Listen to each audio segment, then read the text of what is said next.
pagi Sus. Sesuai dengan janji saya kemarin, sekarang kita ketemu lagi ya. Masih ingat dengan nama saya? Coba sebutkan.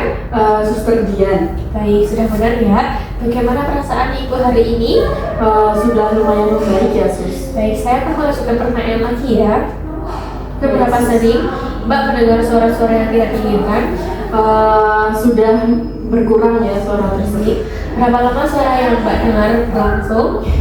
Sudah jarang sekali terdengar. Baik, dari mana Mbak merasa suara itu terdengar saat ini? Dari kejauhan, tapi sekarang sudah hampir tidak ada, tapi masih. Baik, seberapa keras suara yang Mbak dengar? Sudah nggak begitu keras dan sudah agak membaik. Baik, apakah Mbak yakin suara itu berasal dari diri sendiri atau orang lain? Saya rasa itu hanya halusinasi yang saya rasakan Sus. Seberapa sering suara yang Mbak dengar bersifat negatif untuk akhir-akhir ini? Sudah lumayan berkurang Sus. Baik, apa isi suara yang Mbak dengar saat ini?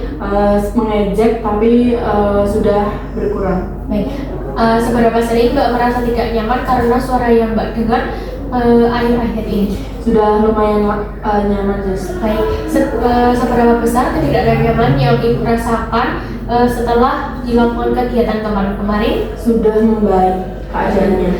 Seberapa besar gangguan yang disebabkan oleh suara dari dalam kehidupan sehari-hari Mbak? Hanya sedikit saja Sus. Baik, seberapa baik Mbak dapat mengendalikan suara yang muncul?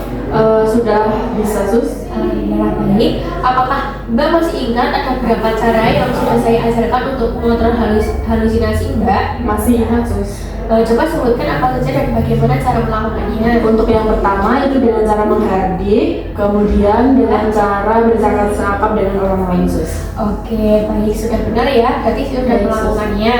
Oke, yang selanjutnya apakah Mbak sudah melakukan kegiatan latihan teknik menghardik, bercakap-cakap dengan orang lain untuk mengontrol halusinasi seperti yang saya ajarkan? Sudah kemarin di rumah Sus. Baik, selain dari cara yang telah Mbak sebutkan tadi, apakah Mbak mengerti cara lain untuk mengontrol halusinasi Mbak? Mungkin dengan cara berkegiatan.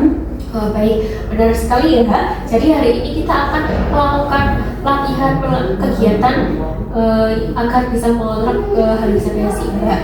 Jadi seperti janji kemarin, hari ini belajar cara yang ketiga, yaitu melakukan kegiatan. Tujuannya untuk mengontrol halusinasi yang dengan mengalihkan halusinasi yang muncul. Apakah Mbak bersedia? Bersedia.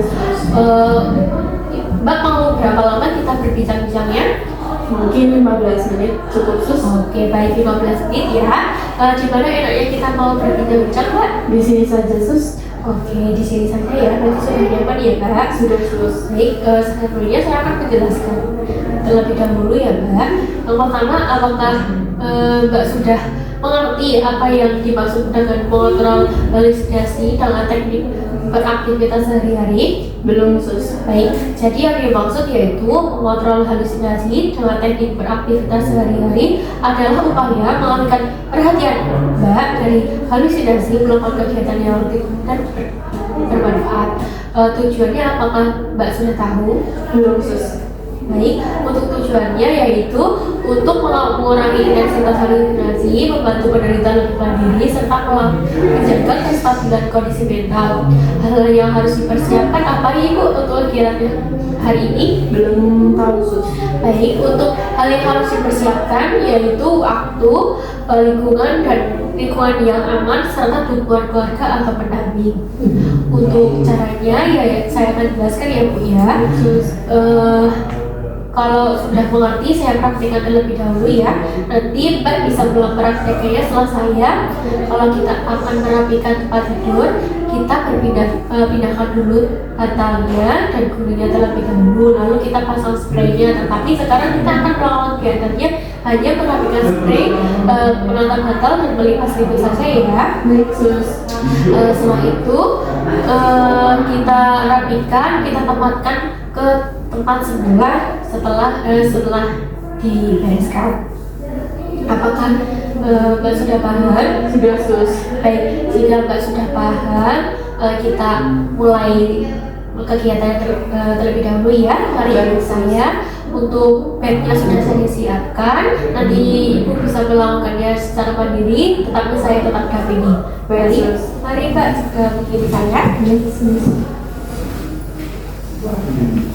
Mari Mbak, ini bednya, silahkan dirapikan dan dilipat selimutnya. Baik, Sus.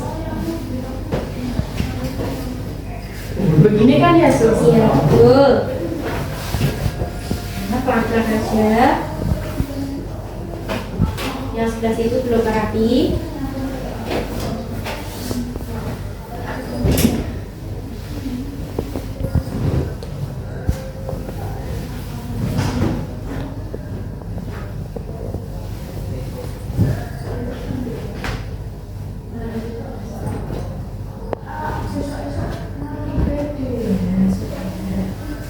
Baik, sudah rapi bednya. Ya. Sekarang kita kembali ke meja ya, Mbak. Baik, Sus. Mari. Baik, bagaimana perasaan Mbak setelah mengolah halusinasi dengan teknik melakukan aktivitas sehari-hari tadi? Sudah merasa lebih nyaman? Baik, baik Mbak, masih ingat atau tidak? Coba Mbak sebutkan lagi apa pengertian dan tujuan yang kegiatan tadi.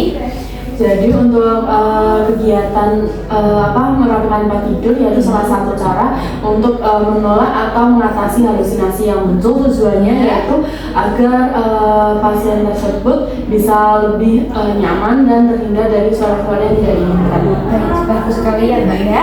Jadi sekarang kita akan memasukkan ke dalam jadwal ya Mbak. Bagaimana kalau ada sesuatu yang membuat Mbak halusinasi, Mbak nanti coba praktekkan latihan tadi. Mbak lakukan itu sampai suara itu tidak terdengar lagi. Mbak bisa melakukan aktivitas sehari-hari agar lebih nyaman dari suara yang mengejek Mbak. Saya masukkan ke dalam jadwal kegiatan harian Mbak ya. Baik, Sus. Jangan lupa Mbak lakukan cara menolak halusinasi dengan menghardik, bercakap-cakap, dan melakukan aktivitas sehari-hari agar Mbak tidak mendengar lagi suara-suara tersebut dan tidak mengganggu Mbak lagi. Baik Mbak, bagaimana kalau besok kita berbincang-bincang tentang cara yang lain?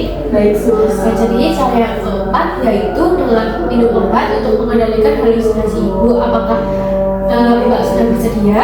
Bersedia, Sus. Baik, besok saya akan kembali lagi sekitar pukul 9. Untuk waktu yang Ibu mau berapa lama?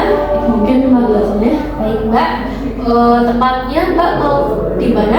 Di sini saja, Sus. Baik, jika di sini saja, saya akan kembali lagi besok pukul 9. Saya pamit terlebih dahulu. Terima kasih atas kerjasamanya ya Mbak. Terima kasih, Sus. Saya pamit terlebih